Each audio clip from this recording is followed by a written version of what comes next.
ये सोमवार की अष्टमी के दिन भगवान शंकर के मंदिर में आकर शिव जी के सम्मुख में बैठकर उस जलाधारी के नजदीक में जहां शंकर जी का शिवलिंग होता है, उस जलाधारी के पास में उस दिन केवल पार्वती जी का हस्त कमल नहीं होता, स्वयं माँ जगतजननी अपने कामन रूप में 64 योगनियां और शक्तियां सारी की सारी आकर उस जलाधारी के पास में विराजमान हो जाती हैं और शंकर जी पे जो जल चढ़ता है वो देवियां ग्रहण कर कर शिव को अपना आनंद सुख प्रदान करती हैं। इसलिए कहते सोमवार की अष्टमी का महत्व बड़ा है, बहुत प्रबल।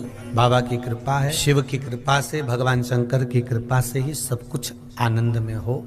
और हम तो कहेंगे एक लोटा पानी चढ़ाने से पीछे मत हटना। सोमवार की अष्टमी के दिन शंकर के मंदिर जरूर जाना, बेलपत्र जरूर चढ़ाना, बाबा से विनय जरूर करना, निवेदन करना, बाबा को पूजन करना, घी का दीप लगाना और बाबा से विनय करना, बाबा मेरी ये मनोकामना है, मैं तो आपके चरणों में समर्पित करने के लिए आई, मेरी ये विनती को स्वीकार। बहुत तकलीफ है और नहीं हो रहा काम, बहुत दिनों से लगे हो, नहीं हो रहा, हरा मूंग ले जाओ।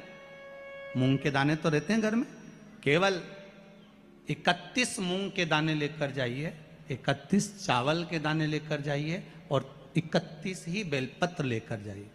जिस दिन सोमवार की अष्टमी हो, कौन से दिन? सोमवार की अष्टमी हो, उस दिन शंकर जी के मंदिर में जाओ, 3 चीज लेकर जाओ, मूंग के दाने, चावल, बेलपत्र। चावल जो 31 लेकर गए हो, अपनी कामना कर कर शंकर जी की देहली पर रख दो, चौखट पर, कहीं पर भी एकांत में उसको रख दिया जाए। मूंग के जो दाने लेकर गए हो 31, वो नंदी के पास में, जो नंदी का पांव ऊंचा रहता है उस पांव के पास रख दीजिए। और जो 31 बेलपत्र लेकर गए हो, वो 31 बेलपत्र अशोक सुंदरी वाली जो जगह है, आपको पहले बताया है कथा में, अशोक सुंदरी जी का स्थान, ये शिवलिंग, ये जलाधारी जहां से पानी बहता है, उसके बीच में एक मोटी सी लाइन होती है, जो शंकर भगवान की छोटी लड़की अशोक सुंदरी का स्थान। शिव जी के 13 बच्चे हैं, 13 बच्चे में सबसे छोटी लड़की अशोक सुंदरी यहीं पर विराजमान होती है, जहां से पानी नीचे गिरता है। प्रत्येक शिवलिंग के सामने एक मोटी सी लाइन होगी, उस मोटी सी जो लाइन है अशोक सुंदरी, वहां पर जो 31 बेलपत्र लेकर गए हो, अपनी कामना कर कर पीला चंदन, लाल चंदन लगाकर उस पर समर्पित करते जाओ। उसकी डंडी जहां से पानी बहता है उस ओर होना चाहिए। आप निवेदन कर कर देखो, एक सोमवार की अष्टमी पर कर कर देखना, दूसरी सोमवार की अष्टमी आएगी, अपने आप आपका काम हो गया होगा। बाबा से निवेदन तो करो, क्यों भटक रहे? और धतूरे का फूल, कांटे वाला धतूरा, और उसमें लगने वाला एक पुष्प, आस्था चैनल पर आप लोग देख रहे होंगे धतूरे के फूल का दर्शन। धतूरा और धतूरे का पुष्प, छोटा सा पौधा है, ज्यादा बड़ा नहीं है, कांटा लग रहा है, धतूरा लग रहा है, और उसमें भी साधारण धतूरा नहीं, जिस धतूरे के नीचे की डंडी लाल कलर की होती है, अगर वो सोमवार की अष्टमी को देवाधिदेव महादेव को समर्पित करी जाती है तो उसके घर में कभी संपदा की कमी नहीं होती है। वो धतूरा है। साधारण धतूरे में भी लाल डंडी, जैसे धतूरा गोल होता है, उसके नीचे एक छोटी सी डंडी, देखा है आप लोगों ने? अरे देखी कि नहीं देखी बोलो? धतूरा देखा है ना?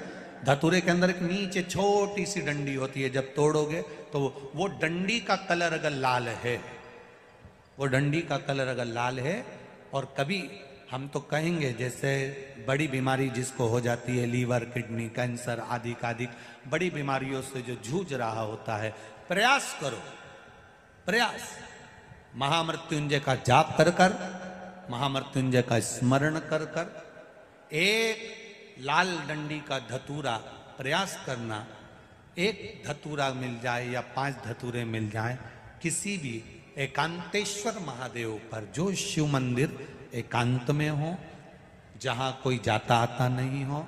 वैसे तो अब बहुत मुश्किल है कि ऐसा मंदिर मिल जाए जहां कोई जाता आता नहीं हो, पहले की बात दूसरी है, अब बात दूसरी है। फिर भी कहीं आप रोड पे से निकल रहे हो, एकांतेश्वर महादेव अगर आपका दिख जाए, बहुत बीमारियों से ग्रसित हो, तो भी महामृत्युंजय जाप का स्मरण कर कर या किसी विद्वत ब्राह्मण जन से महामृत्युंजय मंत्र का जाप कराकर, या भगवान शिव के मंत्र का जाप स्वयं कर कर वो भी ना बने तो पंचाक्षर मंत्र नमः शिवाय, षडाक्षर मंत्र ओम नमः शिवाय या श्री शिवाय नमस्तुभ्यम जप कर वो लाल डंडी का धतूरा 5 एकांतेश्वर महादेव को आप समर्पित कर सकते हो। रोग थम जाएगा, जो दवाई खाओगे वो शरीर को लगना प्रारंभ हो जाएगी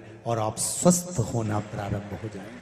अगर बड़ा बात अपने जीवन में उतार कर रखिएगा, सोमवार की अष्टमी, शिवरात्रि या सोमवार प्रदोष बन सके तुम्हारे पास में शिवालय हो या बेलपत्री का वृक्ष, वहां दीप दान अवश्य करना चाहिए। अब एक बात का स्मरण आपको रहे थोड़ा सा, अगर किसी कामना के वश अगर हम दीप लगा रहे हैं या हमारे मन में कोई भाव उत्पन्न है और हम बाबा से कहना चाहते हैं कि बाबा मेरा ये कार्य है आप पूर्ण करिएगा, तो फिर शिव मंदिर में भी लंबी बाती का दीप आप प्रदोष या सोमवार की अष्टमी या सोमवार या आप शिवरात्रि को बाबा से निवेदन कर हाँ, विशेष जब कोई एक बहुत बड़ी बात हो और आपके कार्य में कहीं अटकल हो रही हो तो एक ही दीप, 2 बात, शिव और शक्ति, लंबी बाती बनाई शिव और शक्ति के नाम से 2 बाती एक साथ एक दीप में भी लगा। पर कब? जब विशेष कोई आपका कार्य हो और वो अटक रहा हो विशेष, और आप बाबा से प्रार्थना कर रहे हो तो 2 बाती का भी प्रयोग आप कर सकते। हरि हरि महादेव शंभु काशी विश्वनाथ गंगे, हरि हरि भूतनाथ शंभु सदा शिव पार्वती संगे। तो एक बार बोलिए प्रेम से शिव जी की जय, माता पार्वती की जय। आज